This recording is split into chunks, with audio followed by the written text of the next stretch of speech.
PBS Kids opens worlds of possibilities for all children, thanks to PBS stations and viewers like you. Butterfly in the sky, I can go twice as high. Take a look, it's in a book, a reading rainbow. I can go anywhere. Friends to know and ways to grow, a reading rainbow. I can be anything. Take a look, it's in a book, a reading rainbow. Reading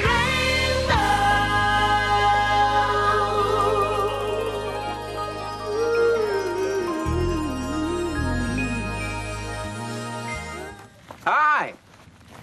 For us, the woods are a great place to visit. But for many animals, this is home. This very forest is alive with animals. In fact, I've got a feeling that someone or something is watching us right now.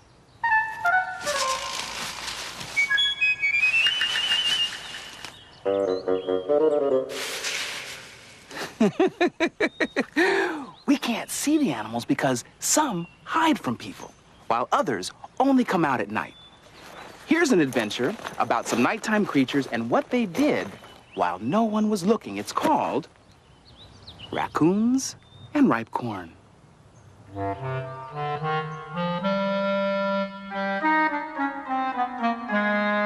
Raccoons and Ripe Corn by Jim Arnosky. Read by Julia Barr.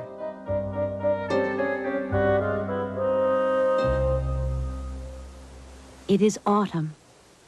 Leaves from trees near the edge of the farm sail over the cornfield.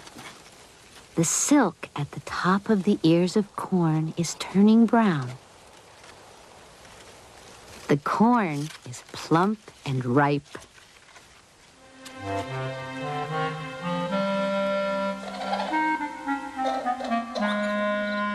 At night, a mother raccoon and her almost grown kits sneak into the cornfield. The raccoons walk between the rows of corn. They climb the tall stalks and pull the ears down to the ground.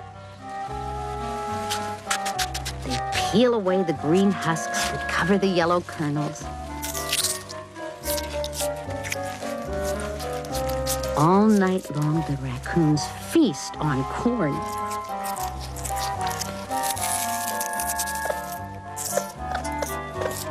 They pull down more corn than they can eat.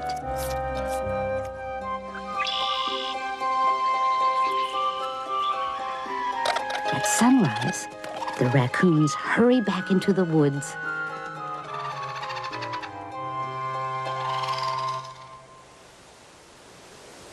Wind whistling through the trees sends autumn leaves sailing out over the field of ripe corn.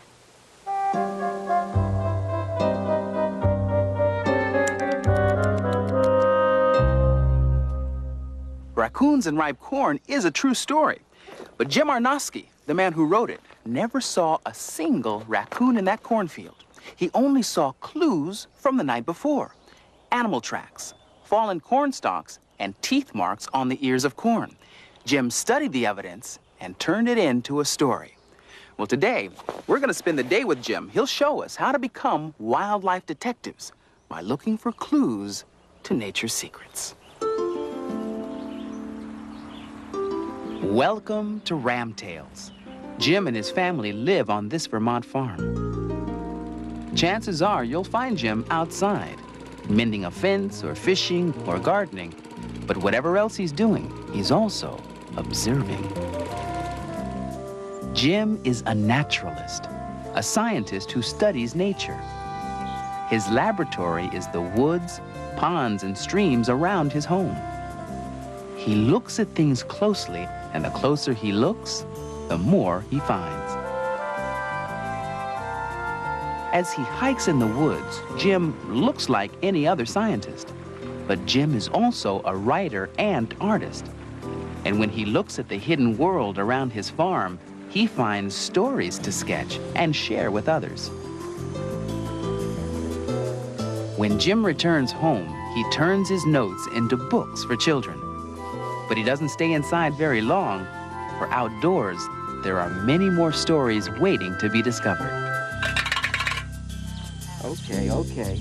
Here you go. Get in there. There you go. Jim! LeVar! Hi, how you feeling today? Pretty good. One of the lambs got out. I had to put her back in with her mother. I see. So, what are we gonna do today? Well, I thought we'd take a walk to some of the places that I go to look for animals or Excellent. animal signs. And we're going to need a few things.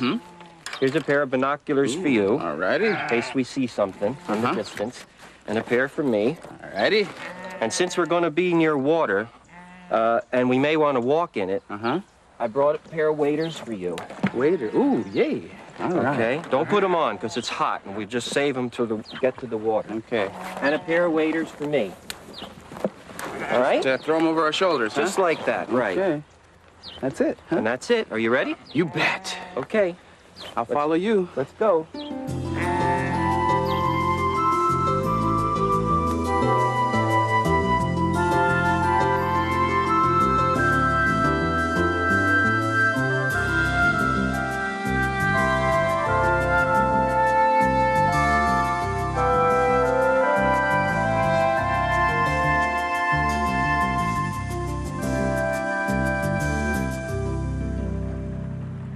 The first place I want to take you to is a little brook behind my farm. Okay. And the reason is that the best place to look for wildlife is around water. All animals need water, huh? That's right. We need water. Look here. What's Here's that? an animal sign. Wow. A raccoon came through here, probably during the night. Now, They're how- so fresh. How can you tell that?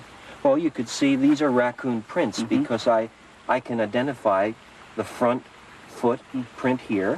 Here's another front footprint of the raccoon, and this is the hind footprint of the raccoon. And the hind footprint of a raccoon looks like a human's footprint almost, and that's how I can identify that. I see. And the raccoon walked through. It didn't come and stop to drink. Can you tell how I know that? I can't even begin to imagine how you can tell that. Well, because the footprints show a walking pattern, and they didn't stop. And if the raccoon was going to come for a drink, he would have walked up to the water and stopped and drank, and then his footprint pattern would have been more squared off. Ah, the signs would be different. That's right, and that's how we read these signs when we're looking for wildlife pictures to create.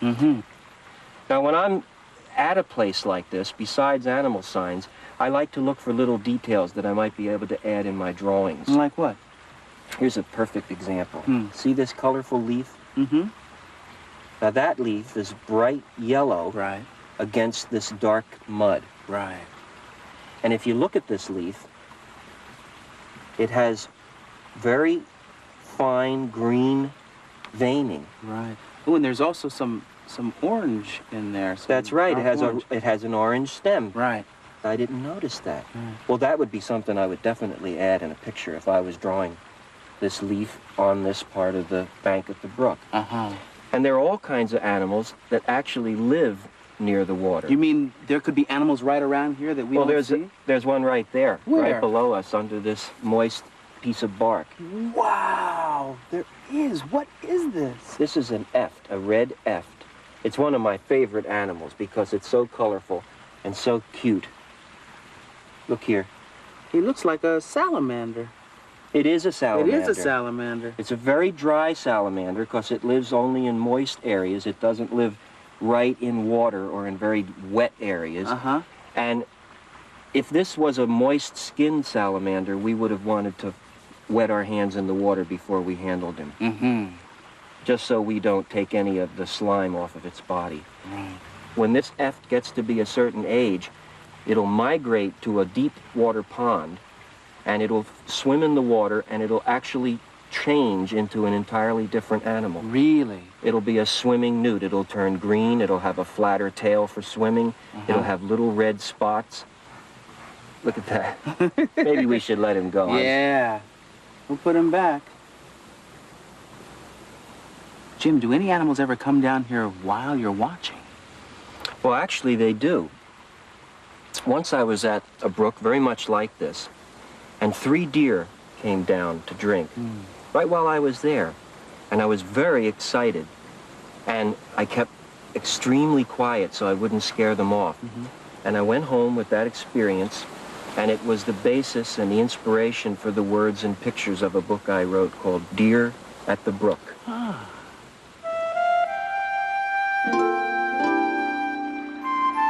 Deer at the brook. The brook is a sparkling place. Sunlight on water, water on stones. The brook is a place deer come to. Some come alone. Some come together. Mothers bring their fawns to drink and to eat.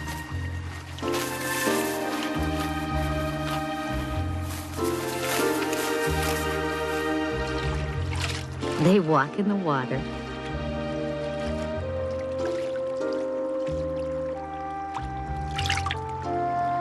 They watch the fish leap.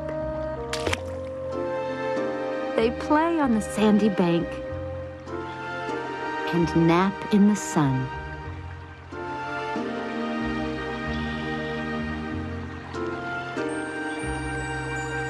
Sunlight on water, water on stones. The brook is a sparkling place.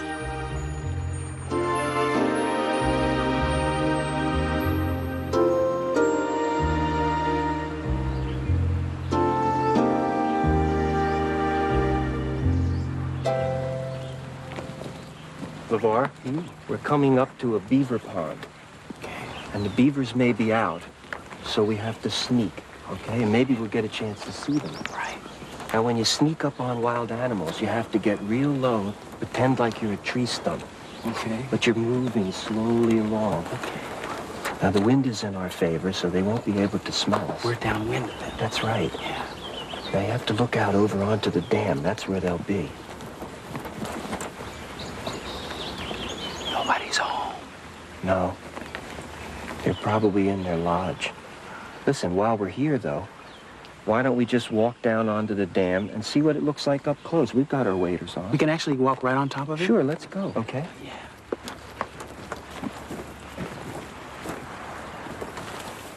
Oh, look. Whoa. It's a mink. What's he have in his mouth there? It looks like a fish. He ran up over the dam. Amazing. Look here.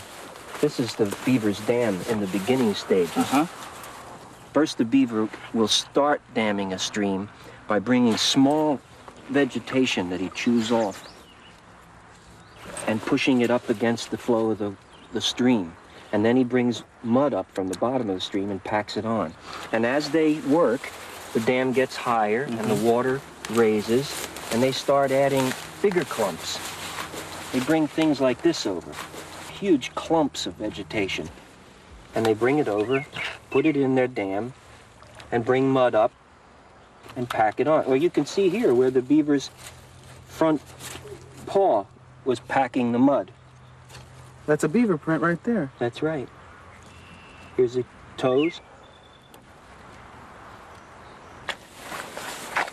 And after the dam gets to be a little higher, the beavers start bringing larger pieces of vegetation over. Sticks and logs and things. That's right. This is a piece of a branch from a tree, and you can see where the beaver's teeth have cut it. This looks like a small beaver because of the diameter of its teeth. You can really see his teeth marks right there in the wood. Yes, you can.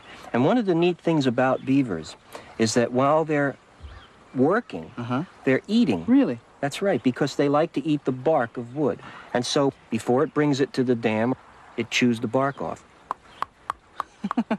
Just like a piece of corn. And if you're here in the evenings, when they're doing this, when everything is quiet, you can hear that? You could hear the beaver's teeth.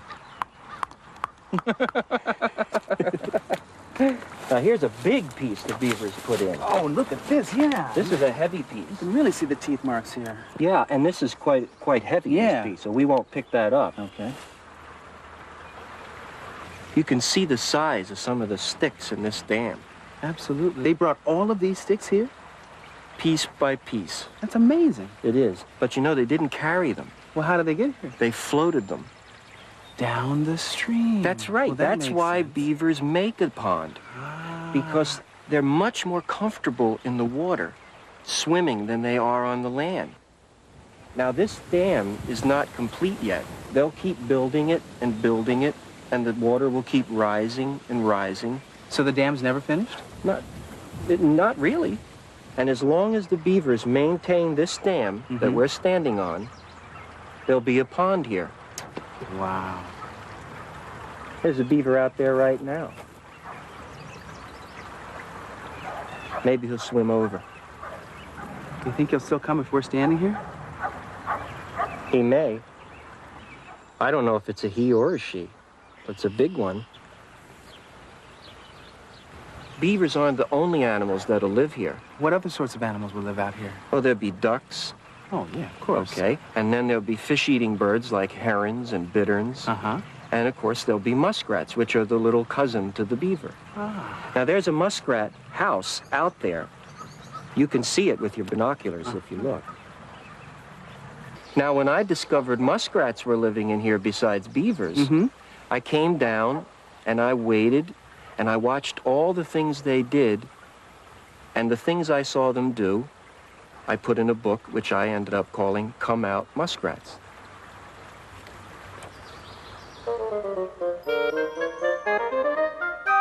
Come out, muskrats. In late afternoon, when the cove becomes calm and tall cattails reflect in still water, it's time for the muskrats to come out of their house. Come out, muskrats. Come out. Come out to swim in the shallows and eat green water weeds. Climb up on your house and rub your fur dry, then dive in the water and get wet again. Swim between the lily pads.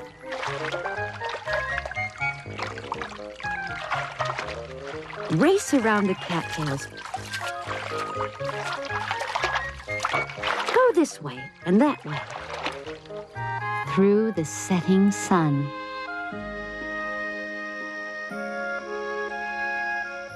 When it gets dark and the birds end their songs, stay out, muskrats, stay out, and swim until dawn.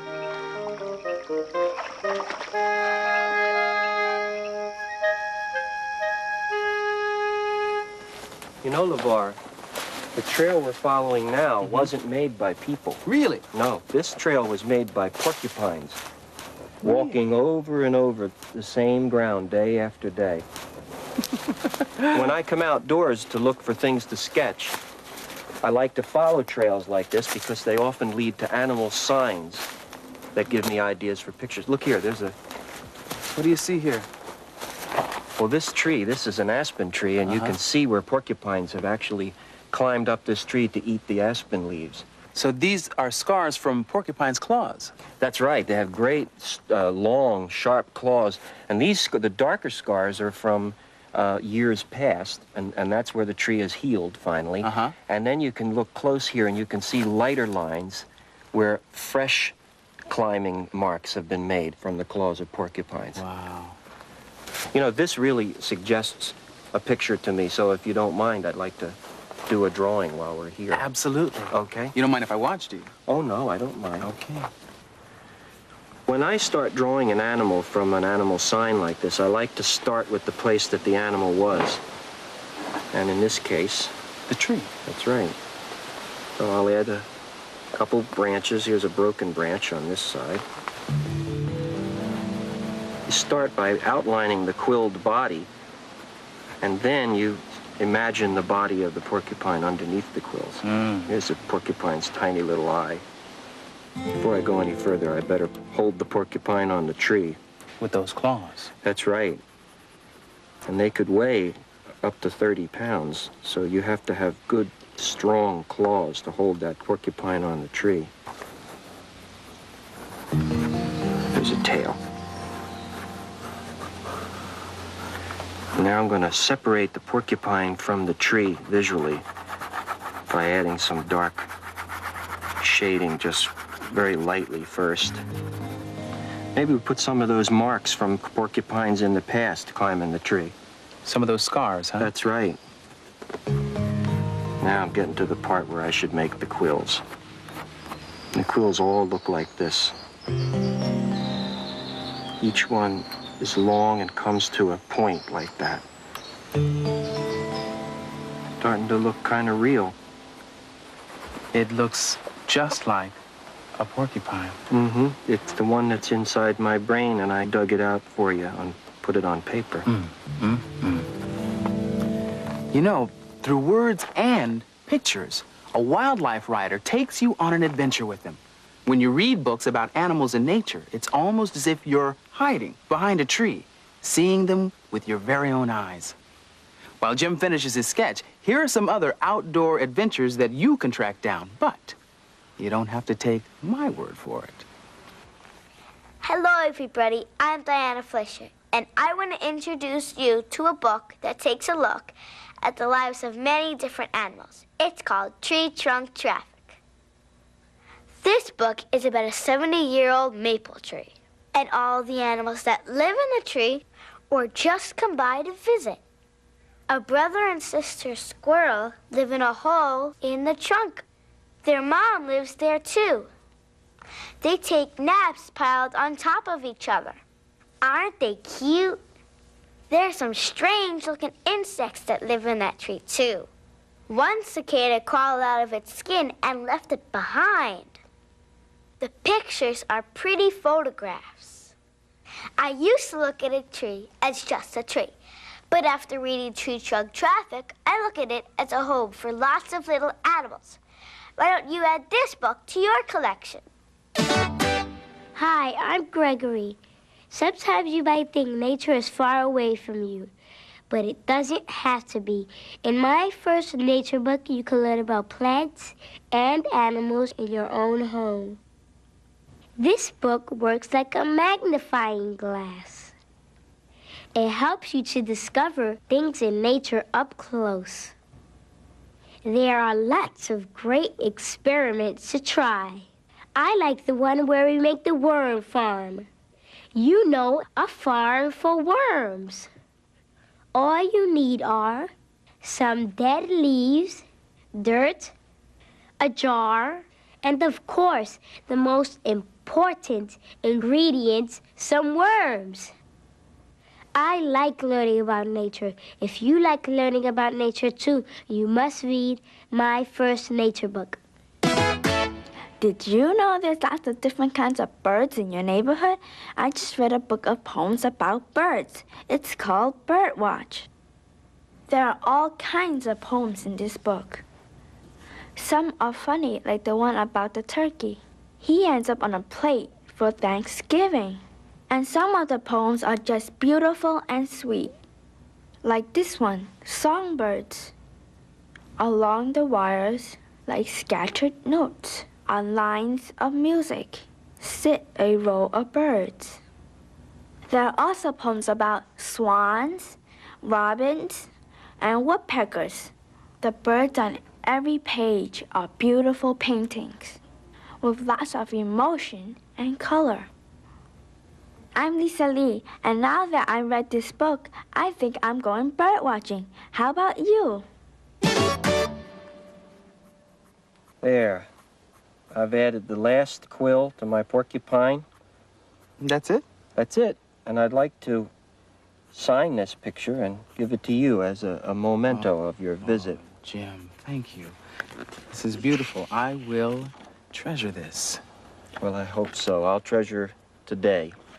You leaving? Yep, I have to go. Jim, I have really had a great time today. Thank you for sharing with me some of the secrets of watching wildlife.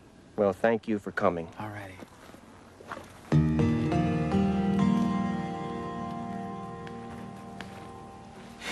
No matter where you live, animals live there too. And they leave clues about their lives that you can follow if you look closely. So keep your eyes open and remember, when you're watching wildlife, there's probably some wildlife watching you. We'll see you next time.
Today's Reading Rainbow books are Raccoons and Ripe Corn by Jim Arnosky, published by Lothrop, Lee and Shepherd Books. Deer at the Brook by Jim Arnosky, published by Lothrop, Lee and Shepherd Books. Come Out Muskrats by Jim Arnosky, published by Lothrop, Lee and Shepherd Books.